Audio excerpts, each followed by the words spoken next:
chú ơi, có nhà không đấy? Có. Ai đấy? Cái vợ chồng thằng A cô đó à? Vào đây. Vào đây uống nước đó. Thế hai đứa này đi đâu mà lại đi cả hai vợ chồng thế này? Thế mày không biết à? Tao với nó hẹn nhau đi khám cái thai này. Ai da, khám cái gì nữa? Cái mùa sú, vợ của tao nó đang ở chỗ trạm xá rồi. Thế đã hẹn như thế rồi mà nó lại còn đi trước thế à? Thì sáng nay nó bảo là cái bụng nó đau lắm, rồi là cái bụng nó đập mạnh lắm, nên là cho nó vào trong trạm xá để khám rồi. Thế mày để vợ mày ở đó một mình à chú? Thì có cả cái Lý, em cô của tao nó ở trong đấy cùng mà. Nhả vắng thế. Thế bọn trẻ đi đâu cả rồi? Thì như hai vợ chồng này biết đấy, cái đứa lớn nhỏ tao ấy thì nó đi học ở Thanh Nguyên, còn hai cái đứa nhỏ hơn thì đi học ở huyện, rồi còn một cái đứa nhỏ nữa thì tao lại để bên nhà ông bà nội rồi. Chú à, mày làm cân cúng à? Sao mà biện lắm thứ thế à chú?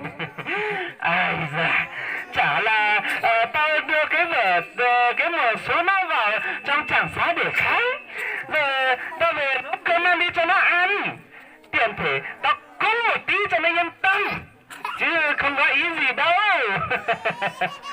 Thế kệ nó làm. Tao với mày cứ đi trước rồi.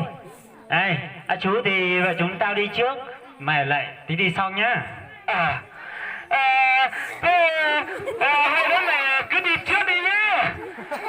Cứ đi trước đi rồi có một tí nữa tao ra ngay thôi.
Con lại biểu phương đất, tên công là Giảng A Trúc, vẽ là mùa thị sứ.